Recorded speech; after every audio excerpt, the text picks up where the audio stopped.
Now then, you're very welcome back. So I'll take you through the headlines to kick off the Sunday paper review today. We have the Mail on Sunday, first of all. Clinging on. Sport gets a stay of execution, but for how long is the question. And beneath that, desperate calls for clarity amid air of chaos is the back page of the Mail on Sunday. Picture of Con O'Callaghan last night in action against Meath. We have the Sunday Times then. It's the Merseyside derby yesterday, which makes the front page. Brilliant picture of Dominic Calvert-Lewin in the air. He continues his goal streak to earn Everton draw in derby thriller. Alongside that, though, angry Klopp wants VAR decisions explained. This is Jonathan Northcroft and Paul Joyce here. Jurgen Klopp bemoaning the use of VAR. The offside with Mane in particular has vexed him. He says it's getting harder and harder to take it. And then the Virgil van Dijk situation obviously is a big frustration as well. What can I say, said Klopp? I don't want to say Pickford wanted to do it, but that's not a challenge a goalie can do. Liverpool have sent Van Dijk for a scan and they're worried he may be out for several months. They have also asked the Premier League to review the application of VAR because they feel that the VAR official yesterday, David Coote, should have brought the Pickford tackle to the attention of David Oliver. Back page then of the Sunday World. The pick hits the van, the pick being Pickford, the van being Van Dijk. Total farce as Reds are robbed and Virgil may be out for the season is back page of the Sunday World. We have the Mirror here. They have a picture of the Dubs last night. They're back. County action returns and Blues off to a flyer. Dublin beat Meath last night 120 to 19 points at Parnell Park. And beneath that, Everton 2, Liverpool 2. Fears for Van Dijk's season as stars crocked by Pickford, and Liverpool demand VAR investigation after derby controversy. The Star goes along a similar theme. Picture Jordan Henderson celebrating his goal. They are bending the rules. Hendo's claim over VAR officials. And then top left corner, Pep's plan gets messy. It says here Manchester City will consider a January move for Lionel Messi to steal a march on their rivals. Sun Sport, again a picture of the Dubs, rock to top but pooper for Cooper. So Dessie Farrell has praised Dean Rock. He has become Dublin's record scorer. He has overtaken Jimmy Keaveney though, and not such good news for Johnny Cooper, who picked up an injury and limped off. And then beneath that, Varmageddon. Again, it's Jurgen Klopp and Liverpool not happy yesterday. Sunday Independent, GAA unfairly scapegoated in toxic discourse. That is the view of Eamon Sweeney in his piece on the very front page, and beneath that Joe Brolly is writing about normal service resuming. The Dubs against Meath last night. Very happy to say on the pay-per-view today we're joined by Dr Katie Liston, a senior lecturer at Ulster University's School of Sport. She represented the Kerry footballers and played international football and rugby as well. We also have Dion Fanning with us, formerly of the Sunday Independent and most recently Joe. You're both very welcome. Thanks for joining us today. Thanks, Joe. Good to be here, Joe. GAA and COVID, Katie, make sense of everything. Yeah, I mean, I'm flicking through the Indo at the moment, and we've got Eamon Sweeney on page 1, and then we've Colm O'Rourke on page 3. Colm's calling, well, the headline for Colm's piece is that the show must go on. County players are heroes of winter, and I suppose this period of time has given us a lot of important opportunity to reflect, Joe. And to be honest, I mean, my background's just been described to you there as having come through sport and at an elite level, but I'm uncomfortable with a headline that talks about players being heroes of winter. And at the same time, there's an argument being made by a lot of people supporting various individual sports that there should be exceptions made. And we've got to strike a balance in this, I think, realistically, because the real heroes at the moment are those working in the medical sphere at the cutting edge of this. It's the carers looking after the vulnerable. It is those who are, I suppose, would have been at the cutting end of social inequalities, and any global pandemic is going to only reinforce those inequalities. And it got me thinking, I think, about a lot of the arguments that are made, Joe, around the social value of sport. And I think you'll see a theme, and many of the listeners will see a theme in the newspapers today about why, on the one hand, sport should be given an exemption because the social value and all of the things it brings. And this is what Eamon Sweeney is saying. The GAA has been a provider of recreation and enjoyment to young and old. a creator and enhancer of community spirit, unrivaled machine for the production of joy, which has done more to improve the mental and physical health of the nation than 100 government campaigns ever could have. But we need a bit of humility here, I think. As in, sport has lofty notions of just how important it is? Yes, I think so, Joe. And to argue perhaps that the social value would outweigh the risks, and I think that tends to be the implicit assumption here, that we would talk up sport without at the same time trying to get a more evidence-based and a valued perspective on it. It's important. And David Walsh tries to draw attention to that, I think. He does it at the back of the Sunday Times today, where he talks about the desire of fans, or the lack of desire of fans, to understand what, in his case, he was talking about Marcus Rashford in particular, what athletes are trying to do with their working lives as well. There's always a balance. You know, you've got many health benefits. They're well discussed and well rehearsed. ESRIs, many reports about sport. But in fact, most of that evidence is around physical activity and exercise. So when it comes to sport, there's a little bit of subtlety to it. So there's always, and certainly at the higher end, there's going to be benefits alongside compromises. And I don't know that we need to be pushed into a corner of this to say it has to be one or the other. I think we just need to keep a balanced perspective on this at the moment. And it's worrying the way that some of the figures are going. And yeah, I just think we need a bit of humility. I thought Shane McGrath's piece on page 76 today in the Mail on Sunday was excellent. The headline is, "It's not about public shaming, this is about facing facts." He says, "Uncomfortable truth is that sport has played a part in shunting country back towards lockdown." And he acknowledges, Katie, the points you make about the importance of sport. He says the importance of the GAA in particular has been celebrated, but we now know that celebrations arising from county finals have had a significant role in a number of outbreaks around the country. This does not invalidate the undoubted joy that the return of club games brought, but it does confirm a particular danger that public health experts were highlighting weeks ago. It says a GP interviewed by the Journal said there was an 18-person cluster in a Leinster county directly attributable to celebrations after one final. 3 large clusters in one county, all stemming from parties after a match. There have been accounts of pub lock-ins, players drinking shots from a cup, and of late nights spent celebrating as if the world had never been cursed by the coronavirus. He goes on to say, highlighting this is not a matter of public shaming or finger pointing, it is rather a matter of facing facts.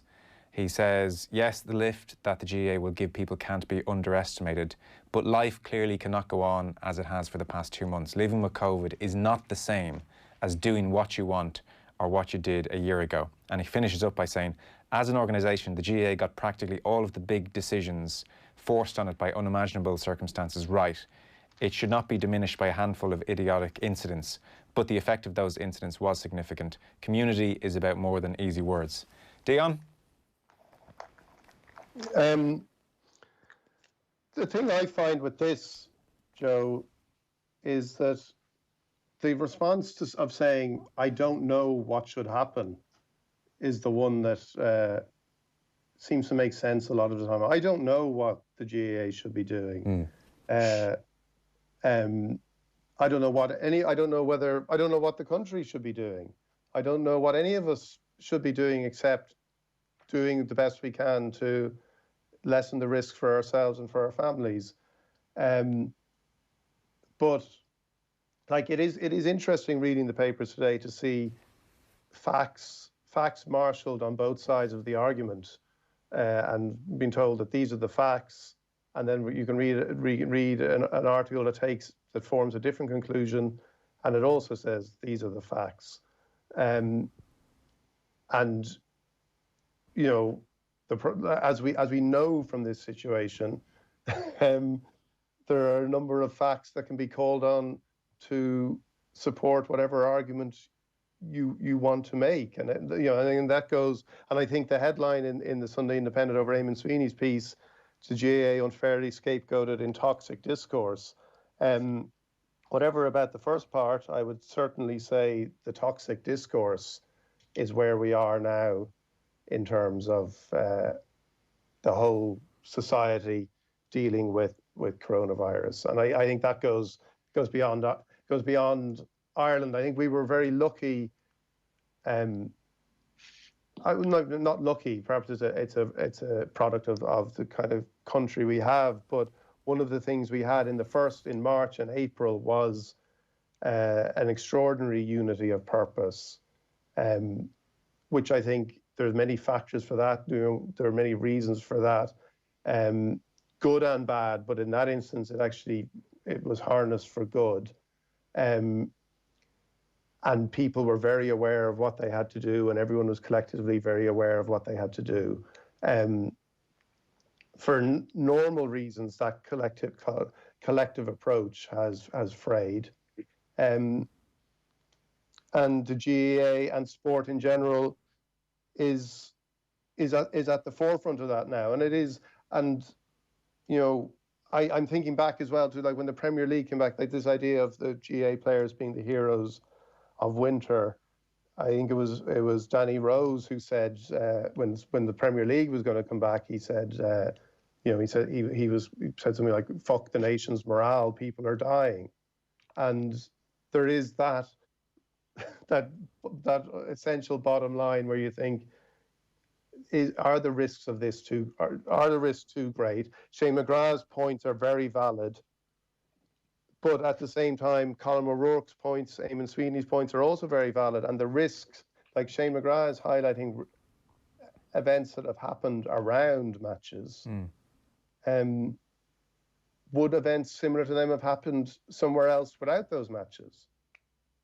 People are going to pub, people are going drinking, people are doing things that lessens their ability to do the things we know, or at least we believe lessen the spread of the virus. And drinking and alcohol is one of the big factors in that. So the GAA celebrations seem to have played a part in that. The GAA matches themselves, clearly if there was no GAA matches, there would be no GAA celebrations. But it's maybe a leap to say that if there was no GAA matches, there would be no people congregating and drinking. It is, and Shane McGrath mentions things like christenings and communings as well. We will find an excuse to have a good time, I suspect. So Eamon Sweeney, Katie, talks about Leo Varadkar on Thursday when he was talking to Matt Cooper, effectively stabbing the GAA in the back for his own political benefit when he said championships would not happen under level 5. And Leo's taken a few solo runs, obviously, over the last couple of weeks. But it struck me, I think the GAA in part were relieved when they heard it. I don't think this is a decision they want to have to make on their own. I think they would almost welcome at this stage an effort of the government saying, we're going to park this now because these are amateur players in the community and this doesn't make sense. I think it would be very unfair if the GAA have to make this decision almost in a kind of limbo, the limbo that we're in at the moment. Well, I don't think they will. I mean, I can't actually predict the future, but I think all of the figures would probably say, Joe, it's going to go in that direction, to be honest. I mean, John Breslin, I think, even though there was a limit on the number of characters he could put out in a tweet, was trying to make a similar point and clarifying that, he's the first up to training, but at the same time, all of the inter-county players, himself included, are considering their place in this health pandemic, and not only their own health and welfare, but their family members and their communities in particular. And that phrase by Shane McGrath is a really thought-provoking one, that community is more than easy words. I mean, where I come from, and I'm working pretty much fully online at the moment, Joe, trying to, encourage students that are going to be out working in the sports industry to try and learn lessons from this. And there's quite a number of parallels between some of the attitudes that are being displayed amongst people generally and in sport to do with risk. And I mean, the point I would probably make is that it's not going to be out on a limb as such.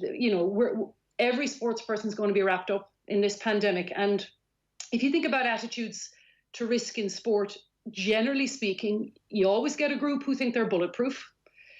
You always get skeptics, and you get groups for a variety of reasons that don't care, whether that is because they're younger, there isn't an immediate impact on them, or they're less interested in sport. And quite frankly, there'd be a number, probably a good proportion of the population that wouldn't be as interested in sport as we would be. And that's been reflected in these wider attitudes to risk as well.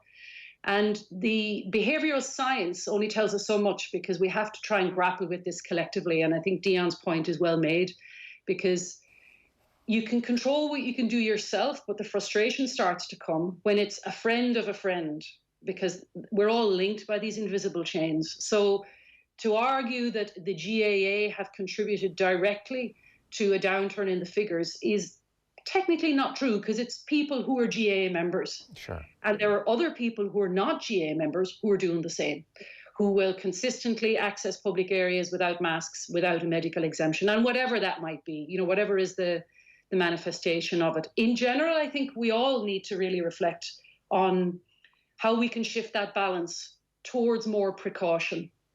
And that's the challenge that NPHET have, because they can only offer the leadership and look at this at a population level and say, we may have to go to the next restriction. And if that takes the decision out of the hands of the GAA, well then, so be it, I think, Joe, and it'll be done for good reason. Yeah, I would agree with that. Dion, just one last point before we move off all this. You mentioned there about the toxic nature of the discourse. So Twitter obviously is toxic at the very best of times, not least at the moment. I find anecdotally in my life, and even just listening to random things like vox pops done on the street when the latest restrictions are announced and there's a gauge of public reaction, and even also on polls, be they on TV or elsewhere, there is a general conservatism, I think, out there across the population. Everybody has vulnerable loved ones. I think people are quite willing to go along with the restrictions. I think lots of people are still very afraid of this virus. I think in the main, people are far more willing to go along with restrictions than the public debate is suggesting. What's your general experience out there? Yeah, I would agree with that. I would, but again, like I would also encounter people, parents who say, well, like as long as they don't close the schools, or as long as this doesn't happen, and everybody is bringing, I think there is a general level of caution, but everybody is bringing their own baggage to this, like they're bringing to everything else. I thought there was a tweet during the week from Anthony O'Connor, the doctor, who's very good on this, on many other things, but he said it's the thing I think it was after he tweeted that schools aren't much of a risk, and I think there was some reaction to that, and he said it's the thing. He sarcastically tweeted, "You're absolutely right. It's the thing you don't like or agree with that's spreading the virus, and we should all be allowed to do the thing that you do like doing." And that seems to be part of the issue, and I think it's part of the issue for the GAA and for sport and for anything that, like, I would be somebody who's generally very, taking very few risks on this, very reluctant. I think I would come from the school that says, buy us time, I think it's quite interesting that you even have people like the IMF and the World Bank coming out this week and saying, forget about austerity. There was a quote from one of the architects of austerity 10 years ago, who's an economist at the World Bank, or one of the supporters of austerity, and said, if you're fighting a war, you fight the war and you worry about how you pay for the war after the war.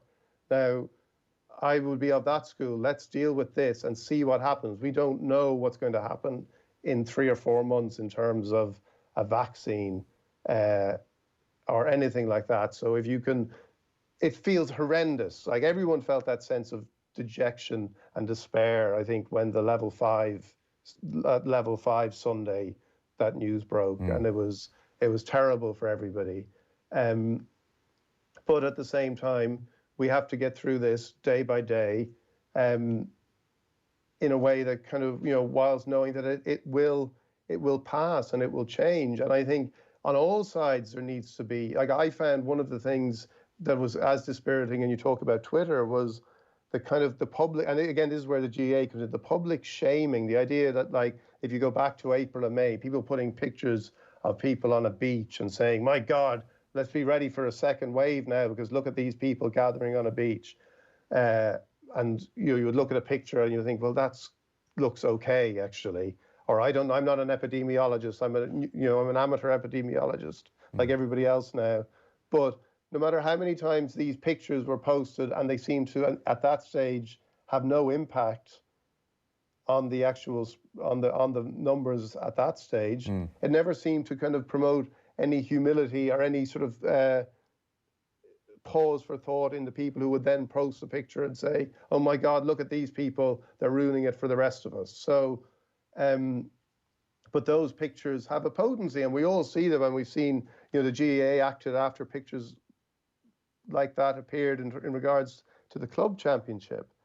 And then, but my feeling is that the second wave hasn't been driven by those high-profile public events. It's been the things that we haven't seen in the places that we aren't looking at, in houses, in places where, the more you read and learn, and more people learn about the virus, poorly ventilated places where it is trapped and it spreads. So they're the places rather than, and again, people are going to shame in public. This is what happens. But I find the whole discourse there dispiriting. But it's been done by the people who you're encountering in the street too. So I don't know what I would be reluctant to say. This is what I hear from people on the street. But I think most people are being careful. Most people understand that it needs to be managed in terms of the public health advice.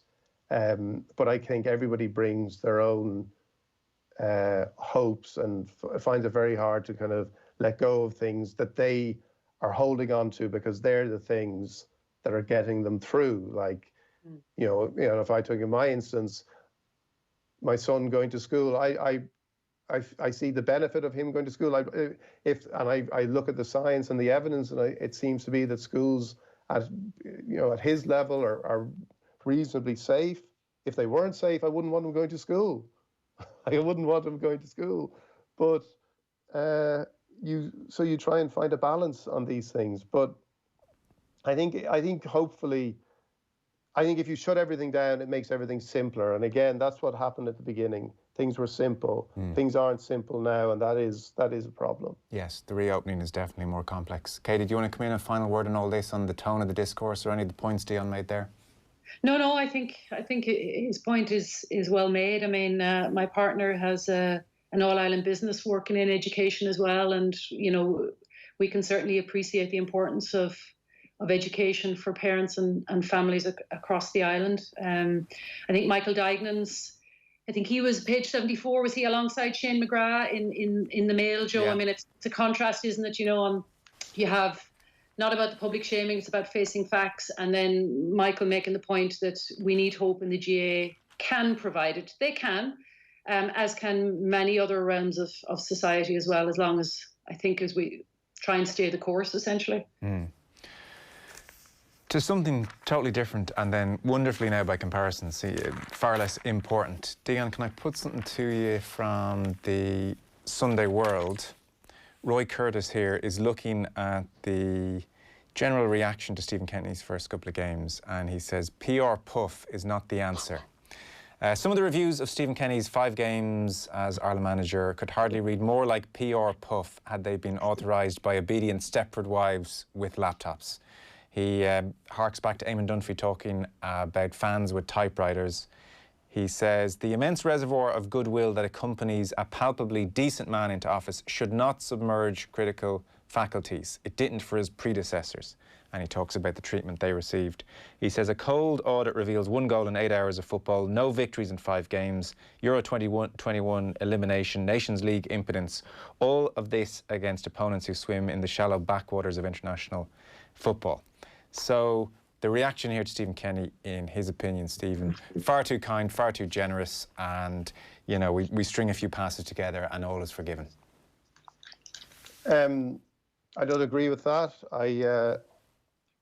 I think, and Roy Curtis touches on it there, I think the treatment is a loaded word in its own way, but the criticism previous Irish managers received kind of demonstrates that I don't think most of the Irish media who are covering football are fans with typewriters.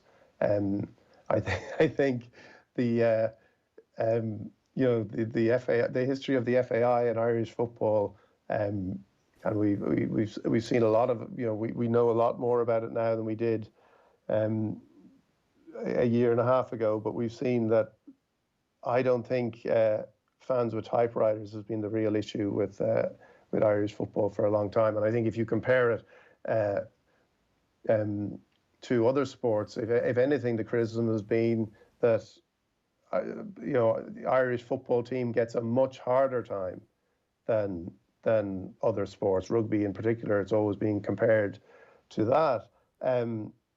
I think there is a lot of goodwill towards Stephen Kenny, but I think there's a reason for that goodwill. And the reason for that goodwill is the football that Stephen Kenny plays and wants to play.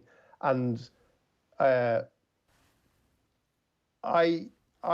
would dispute, I would actually dispute the idea that some of those nights and some of those events are actually of any benefit to Irish football. When you talk about Euro 2016 or you talk about Ireland beating Germany, I would dispute if any of those, going back to Euro 2012, and you look at that, and I was, you look at that as a sort of a ground zero for modern Irish football when things should have changed and nothing happened. They didn't happen primarily, we know now, because of the way the FAI was being run by John Delaney and those problems. But that was the time for Irish football to change, and nothing happened.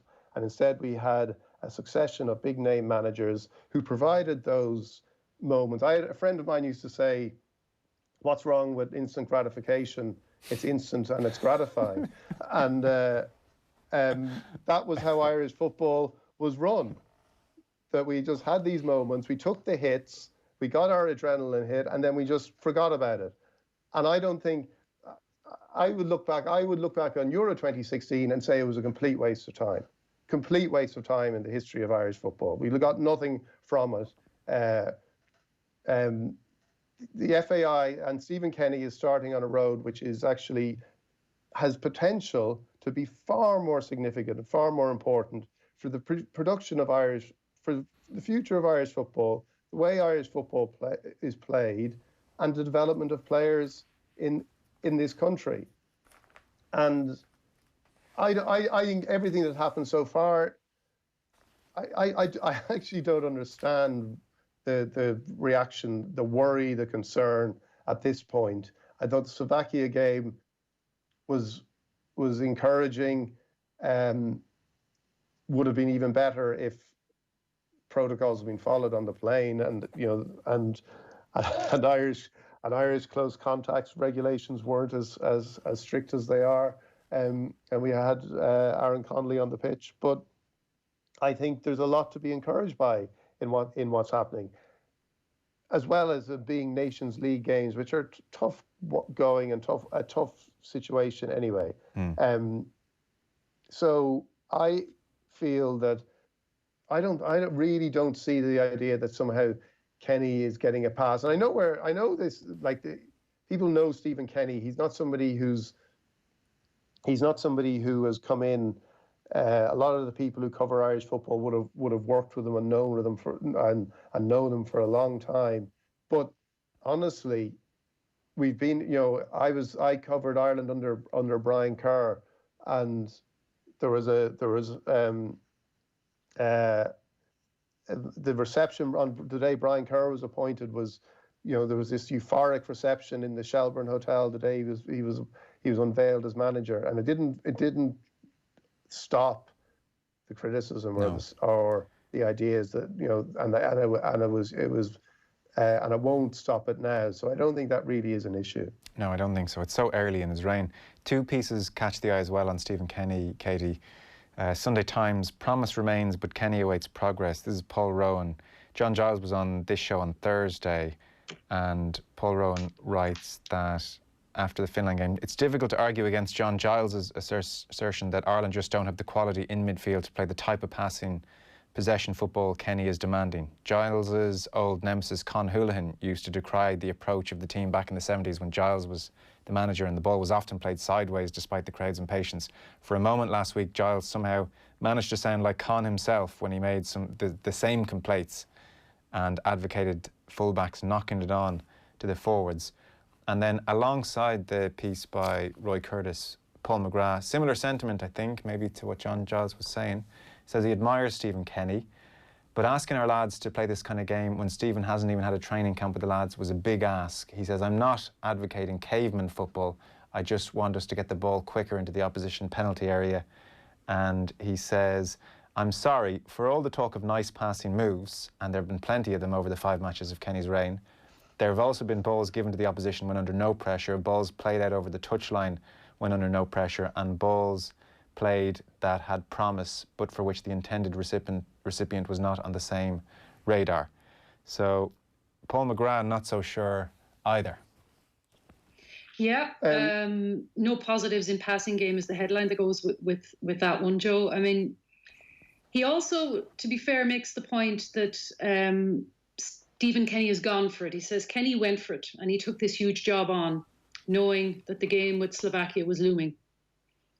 And he could have sat back, carried on with the under-21s and waited a year or two before taking the senior job. I don't know whether Paul is implicitly suggesting he maybe should have done that, but I mean, there is a recognition that he has gone for it. And the style of play, I mean, we don't have a lot to go on yet, but certainly there is, as you've observed, both of you, a change in that style of play. And that's not to deny the fact that players can improve in different styles of play.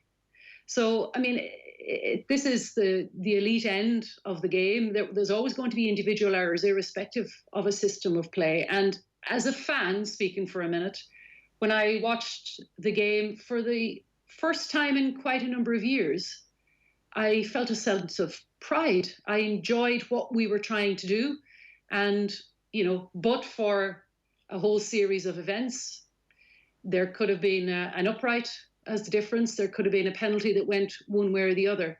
Now, the opposition was Slovakia, and we have much to go in this. But I think, like any elite coach, they will point to how the players can try to adapt to that. And the oppositions will adapt as well when they begin to notice, and Paul makes this point, when they begin to notice the ways in which the team is going to be set up differently. But that puts us up to any player. It's no different what level you're playing at. That's going to be the challenge. And I don't think, as a result, we should cow back from that.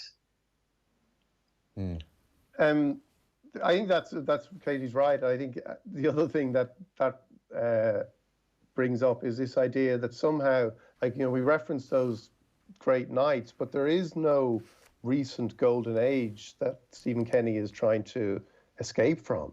Yeah. Like Mick McCarthy, and his unfortunate decision to be co-commentator on all of these matches, keeps talking about Ireland beating Gibraltar as if it's Ireland-England in Stuttgart in '88. Like, this is Ireland beating Gibraltar is the touchstone, is the reference point for Irish football now. So there is no, like, if you can point me, oh, I remember the great days of the Nations League, like those great nights in the Nations League, then fine. But there are no great nights. There is a dwindling number of great nights for Irish football, and something had to be done. Like, Stephen Kenny wasn't even meant to be in charge for the European Championships.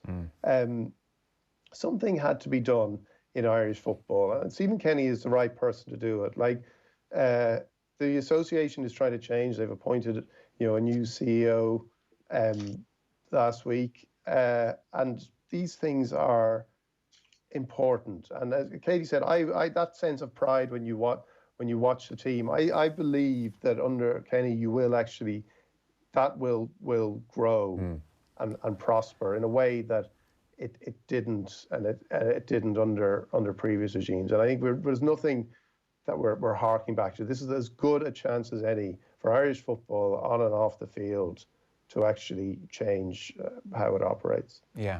Well, before we knocked that Gibraltar night on and off the field, it was also the night that the executive vice president role was created, the one we had been calling for a long time, which was, you know, it was a great night, really, when you look back on it now. It was, yeah. By the way, on that, just a last legacy of those halcyon days, just to mention this before we take a quick ad break, Paul Rowan, next to his piece on Stephen Kenny, FAI in dark as Robbie Keane is linked to LA Galaxy hot seat. So other than reading newspaper reports, he says, the FAI are entirely in the dark about the future of their employee, Robbie Keane, who is reported to be in California negotiating a deal to be the next manager of LA Galaxy. He's still on a salary of €250,000 a year, though half of that may be deferred. He was incensed, says Paul Rowan, about how he was removed from his position, but since he was less than halfway through a 4-year contract negotiated by John Delaney, he appeared happy to sit tight. Kenny hasn't spoken to him, Stephen Kenny hasn't spoken to him in person to tell him he was surplus to requirements. It's thought that message was delivered to Keane's agent, and then Niall Quinn spoke to his old friend on the phone.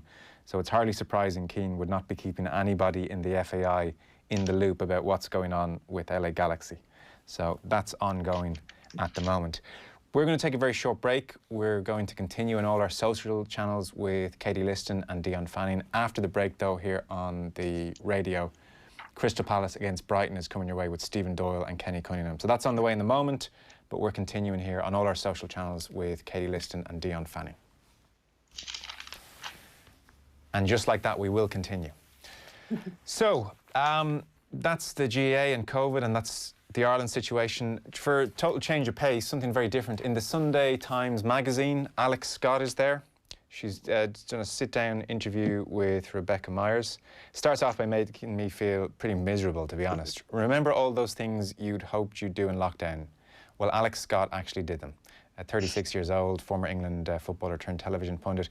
She has started learning a new language, Spanish. She has got to grips with playing the guitar, and she has used her time to read more books. Her quest for self-improvement is part of her daily life. She sees it as a survival mechanism, especially as she lives alone.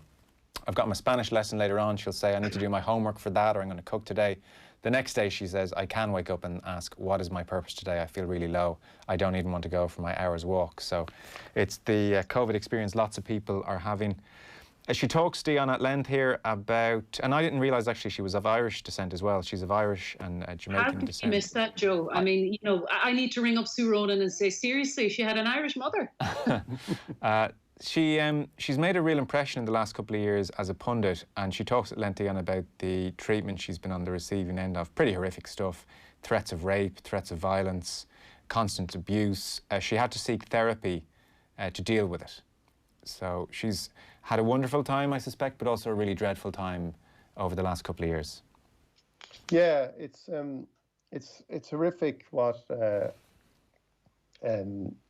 women in sport essentially have to go through. And like Alex Scott is a great example of somebody who, as a pundit, does the work, does the research, and gives everything into kind of delivering a message and being you know, like understanding what she's talking about, and you know, not just what she's done because of what of what she did in football, but then harnessing kind of research and knowledge to that and bringing it all together in a package. And again, it is extraordinary that there can be any objection to that when we see the long line of terrible pundits we've had to listen to. Again, it's a bit like Ireland Gibraltar. Like, there is no gold. There are great pundits, but the idea that all the pundits who came from the same ranks of the English game and a kind of standard, you know, and would clearly, the amount of them who just saw it as a gig, an easy gig, the idea that they are somehow being kind of victimized by the rise of somebody like Alex Scott is crazy. You know, I'm kind of, I remember there was a pundit on once who was asked a question. I think it might have been Roy Hodgson, who was on the BBC panel once, and his first response was, "It's not for me to answer that." And I remember thinking, like, well, why are you here? And that's like that's the history in a lot of instances. I know it has changed, obviously, but people like Gary Neville, who we might talk about in another context later, and Jamie Carragher. But there is nothing like Alex Scott. It is unfortunate. Again, it's an example of the horrendous nature of culture wars, which are everywhere, and it's almost become a cliche at this stage, culture wars. But they do frame so many things. But this interview is a reminder of the kind of human costs of them. There is a human cost, and you see that here, and having to go into therapy to deal with all this. And she, this blew up again, Katie, when she was linked with the Question of Sport job that she was going to be replacing Sue Barker. And this is billed as tokenism, and this is billed as everything which is wrong with the media at the moment, and the world gone mad, and all these discussions raging. And she's this human at the centre of it, trying to somehow deal with, you can only imagine the flow of horrible comments coming her way. That's it. Like, she said that her management team, I thought was interesting, her management team are now checking in on her a lot more, and I can well imagine they feel the need to do that. Yeah, I think she's been, if you probably don't get time, Joe, you're so busy yourself, every now and then I'll get a chance to follow the punditry on the Women's Soccer League across the water, and we might come to some of the Irish players soon. But yeah. I mean, she's become quite a voice on mental health as well. So it's been quite courageous. Her and a couple of other players, former players, who are doing that.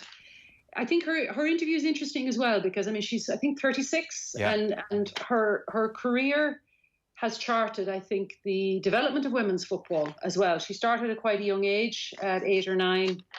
A nice photograph of her with Ian Wright, and talking about playing in the Arsenal women's team and washing the men's strip to earn some extra cash, being very successful. At the time of her retirement, I think the second most capped English female footballer, and now being able to eke out a career in punditry. That reflects the extent to which that game has had investment in it and is now beginning to reset. The impact of COVID is going to be uneven, undoubtedly, and we probably won't see, to be honest, the effect of COVID on all sports till about a year or 18 months down the line, because there's going to be the potentially the death by 1,000 cuts for some sports. But she's also now beginning to be vocal about the importance of giving back and recognising the need for the continued investment in the game behind the scenes. That's where the interview, I think, is quite striking, as you've just described with Dion. And I mean, I don't know if you've picked it up as well, our own Citizens Assembly here at the moment, there's been interesting submissions from the not-for-profit group Women on Air. So there's a couple of the female journalists who are making the case that we need to ensure that the numbers of women on air, whatever form of air that may be, is going to continue to be sustained, precisely, I think, for some of the very sad reasons that Alex is describing in her interview here.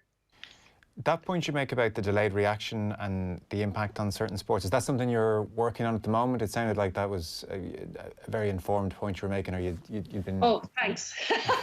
Well, I mean, it makes total sense, but I get the impression in your line of work that's probably something you're thinking about quite a bit at the moment. Well, I mean, as any kind of academic, I don't sit in an ivory tower. I'm trying to ensure that we're working alongside sports organisations as well. So certainly in the informal conversations I'm having, the future impact on budgets is going to be of concern, and not just the here and now, because you're only going to see the impact of that maybe in a year's time.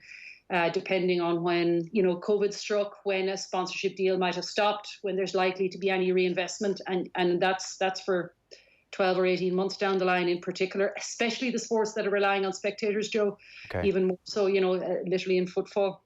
Okay, so the television money will still come in, but it's maybe those more developing sports who are most vulnerable. Yeah. Okay. Page 64 of the Mail on Sunday, Denise O'Sullivan. Mark Gallagher has spoken to her. I'm delighted to hear her story, because Denise O'Sullivan is basically, bar when Ireland play Germany, the best player on the pitch. Not just the best Irish player, but she is the best player on the pitch. She is just a phenomenon. Wins the ball back like nobody's business, and then is often technically the best player on the pitch. So I didn't know much about her story. Mark Gallagher has talked to her. The Irish play Ukraine this Friday. This is the decisive game in many ways, and should go a long way towards deciding whether or not Ireland play at the Euros. So Denise O'Sullivan, she was in the States with North Carolina Courage, and she was part of successive league title wins there in 18 and 19, and she was the MVP in both seasons. Her coach there called her one of the most gifted and complete midfielders in the world, who will change the way Brighton play, and she's playing with Brighton now.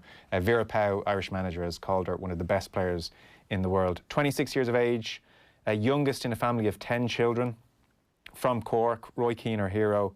and learned her football on the streets and playing with her older brothers, and then has made her way through the game, be that Peamount, Cork, over in the States, over in Glasgow, and now back with Brighton.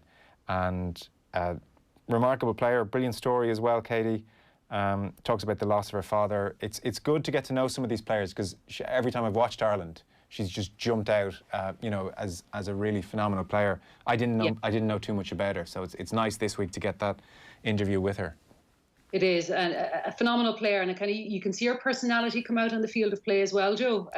Aggressive. She says herself aggressive a few times. Yeah, for sure. All you can see is the blonde ponytail bobbing constantly, because, and then it's pointed out here as well by those that have commented her in Mark Gallagher's piece, that she doesn't stop.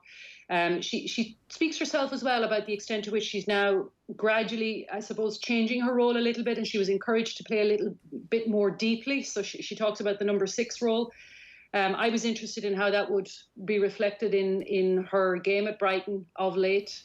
And certainly some of the games that I've seen recently, there is, not surprisingly, probably a gap that's already emerged in the Women's Super League between a top, you might say, 5 or 6, and those that probably realistically will be looking at the bottom end of the table going forward. And at the moment, I think Brighton probably need a little bit more balance, where we could then see the full effect of Denise's ability to really craft and shape a game.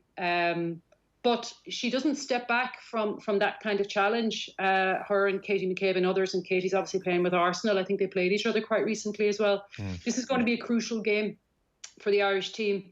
And fingers crossed, because I think they've given themselves every chance to now qualify, and it would be a very significant step for the future of the game here. Dion, I think we've seen the power of television with this Irish team as well. The country's got to know them. And, you know, even sometimes I find here on a Monday, be it male or female sports, if something has been on the TV over the weekend, there's far more engagement in it. People want to talk about it.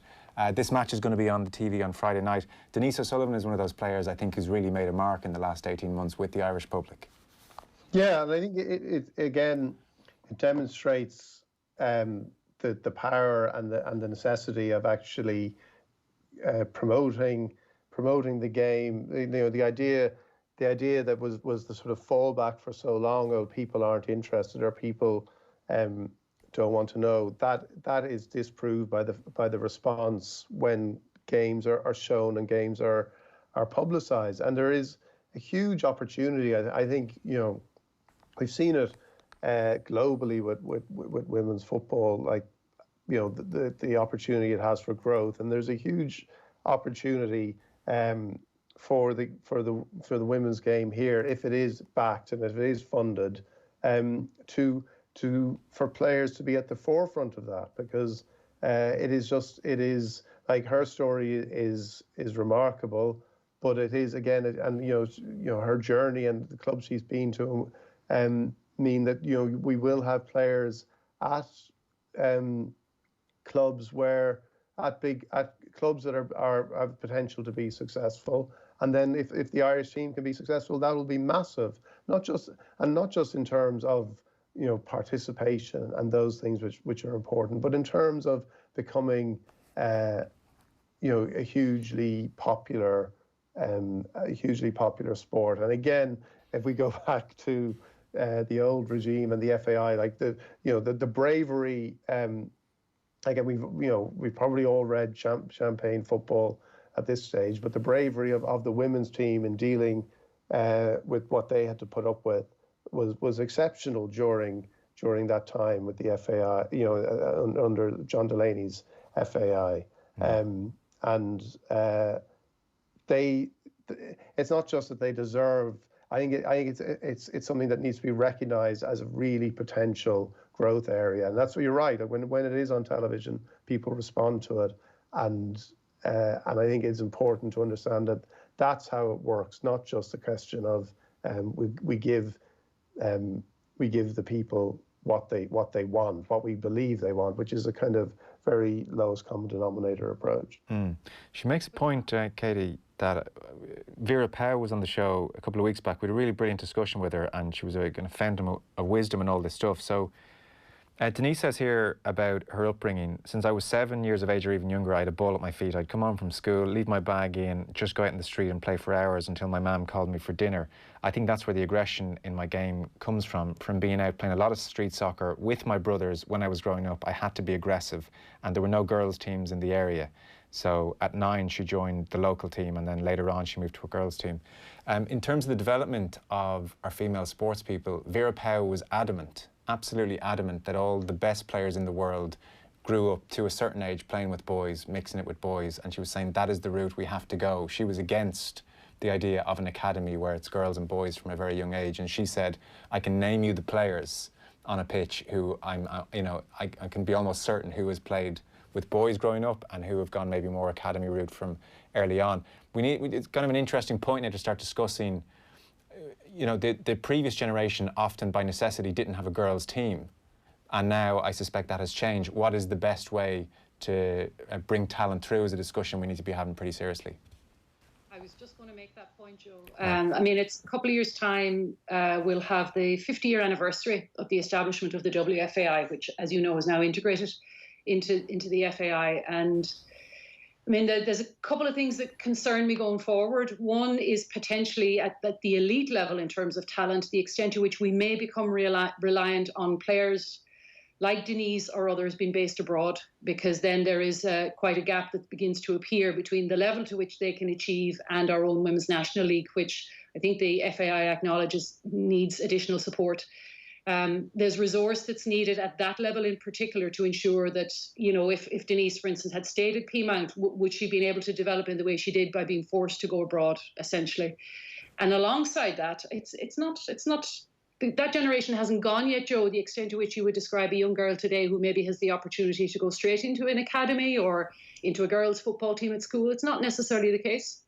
And certainly the physiological research and all of the technical work that's been done would say that boys and girls alike benefit from being able to play probably realistically up to about the age of 12, 13, 14, and that's going to vary. Right. Depending on the maturation as well. But I can see why Vera would say that, and I can speak to it in the context of my own experience and many others still today as well. It's a principle, I think, that many still push for, and rightly so, because in any sport, and particularly in football, the argument is that up to that age, the focus is on skill. And inevitably, there will be physiological changes that will determine adult men and women and whether or not they would have the potential to compete against each other going forward. But up to the ages of 12, 13, 14, it makes absolute sense. Okay. Right, clock's against us, so we'll move things along then. I guess briefly we should mention Gary Neville, page 68 of the Mail, and Steve Parish is writing in the Sunday Times as well. In broad terms, Dion, what's this?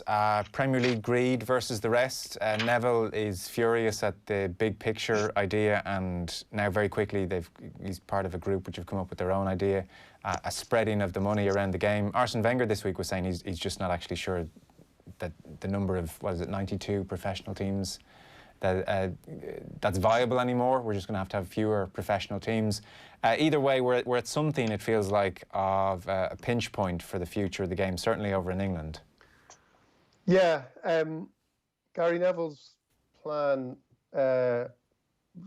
you could be uncharitable and say there's the difference between Project Big Picture and Gary Neville's plan is that there's more Gary Neville in Gary Neville's plan. You could be uncharitable and say that. Well, I have said it.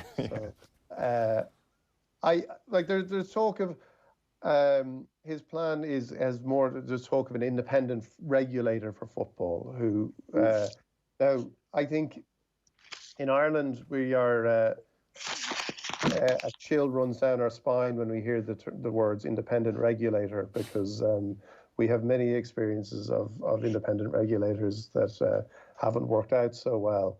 So. It's not something that you kind of think that is what's going to do it. And to go back to the Project Big Picture plan,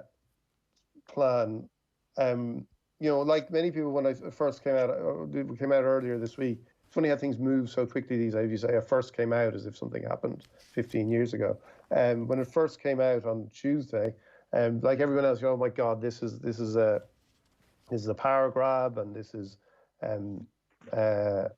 terrible.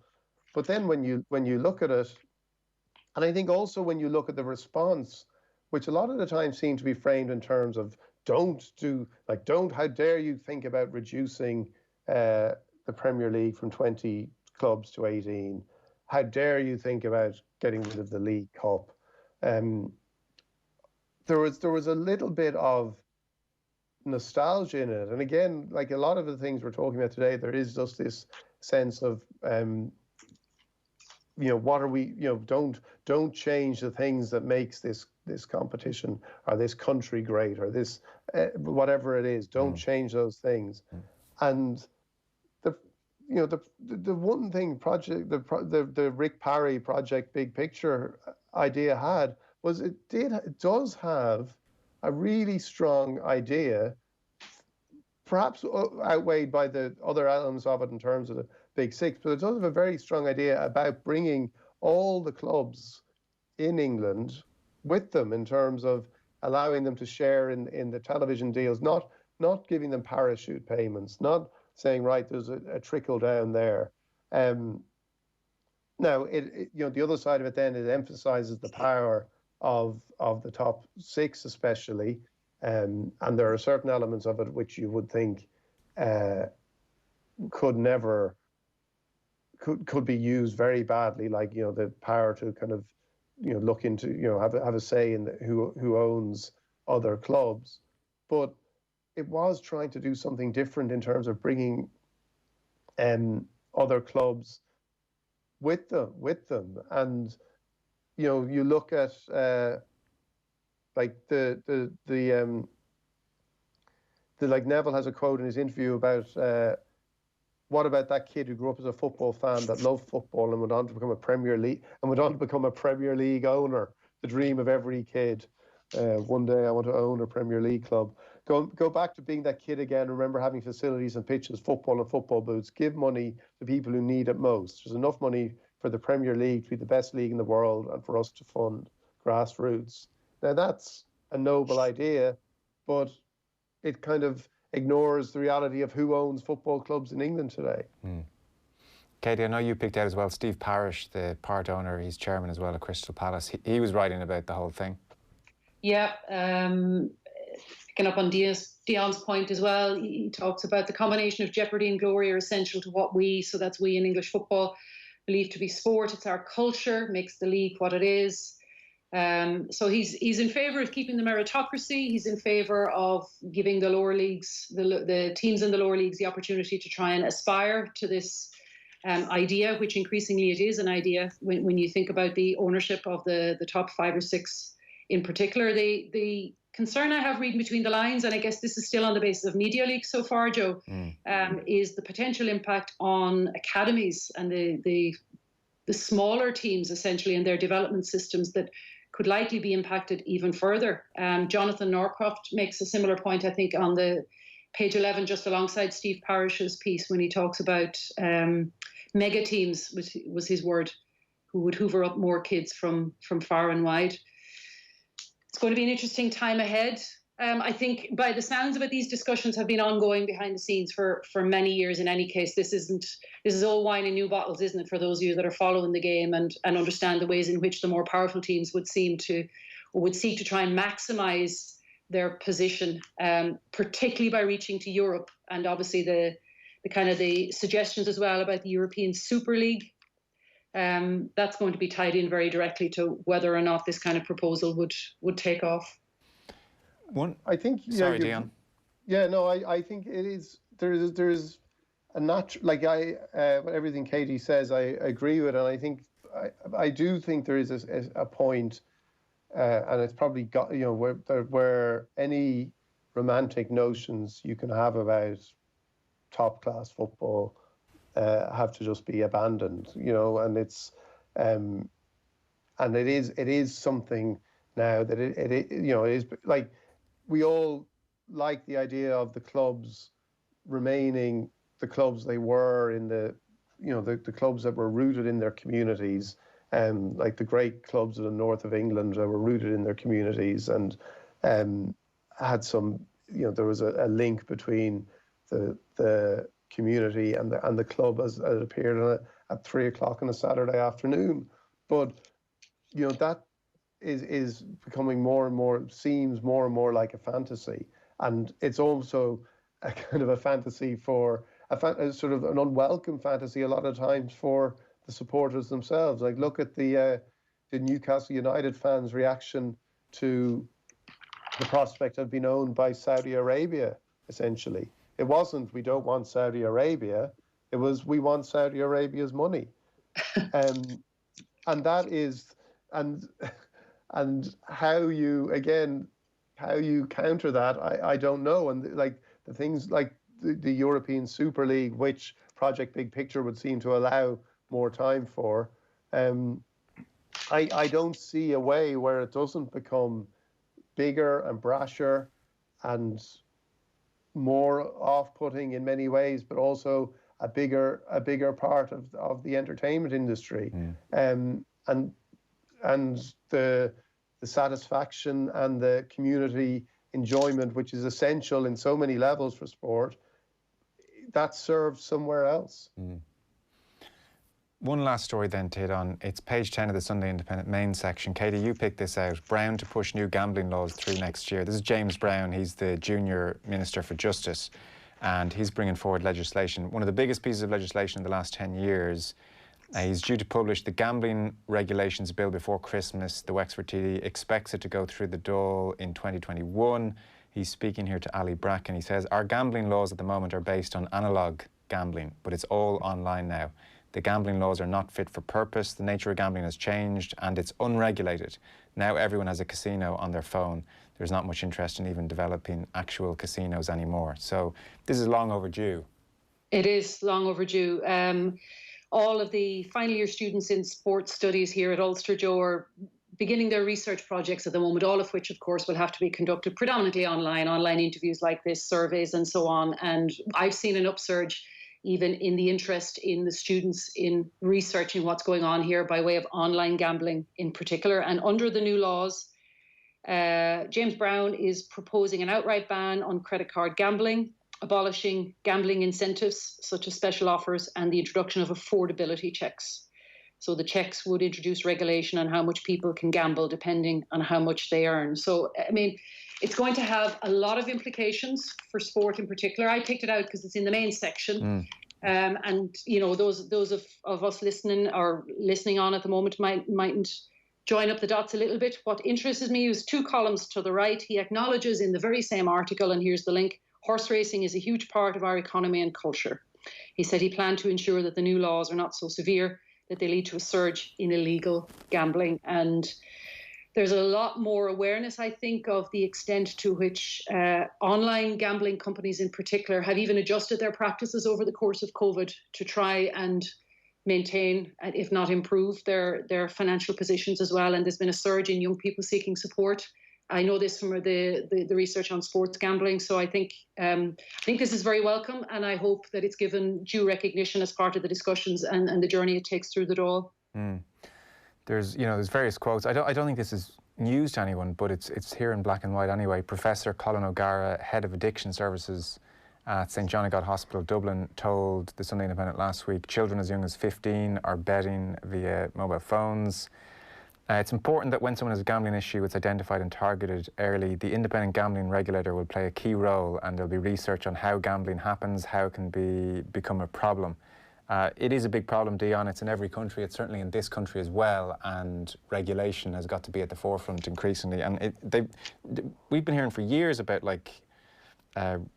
regulatory rules just held up in various stages of passing through the Shannon and Dáil. And I don't know why it's all taken so long, but it seems like they're moving now. It is actually a scandal. It's a national scandal that it has taken this long for this to be, on the horizon. Not even an accident, but on the horizon. It is a generation has been lost to online gambling. In the meantime, it is when our smartphones appeared, 2008, 2009, and I suppose 10 years of young people gambling in a way that is secretive, and it is. I think everything that is in this article is welcome, but it is the fact that it'll be next year when Ireland moves into understanding online, legislating and controlling online gambling, which is it is the difference between, it is an entirely different, almost an entirely different beast to analog gambling. Like, I think the incredible power of online gambling, especially on a phone, is that it harnesses the addiction people have to their phones. Yeah. And gambling and a gambling addiction. So the two things harness into a kind of a super drug. And it is, I think it's extra. And I would love to know it's an interesting phenomenon in itself that this isn't seen as something that people should be more held accountable for why this hasn't happened. How have we allowed it to reach this point where it is taken so long? What do you suspect the answer is? I think, well, I think one of the reasons is I think it is still a secret thing. I think one of those things about gambling is that, as I think the minister says in it, if you other addictions manifest. Is it the minister who said something? He does, yeah. Other addictions manifest themselves and are very apparent, whether it's drug addiction or alcohol addiction, whereas a gambling addiction is by its very nature a secretive thing. But then we have also allowed the gambling companies to become such a natural part of public life and public discourse that the public-facing example, or the public-facing view of gambling companies is so apparent, and then the secretive reality for an awful lot of people of gambling addiction just remains below the surface. But I think it is. I just think it's extraordinary that it's taken this long. Yeah, it's hard to argue. On that note, my thanks to you both for your time this Sunday afternoon. We'll do it again soon. Dr Katie Liston, a senior lecturer at Ulster University School of Sport, and Dion Fanning, journalist, broadcaster. Thanks so much for your time, guys. Much appreciated.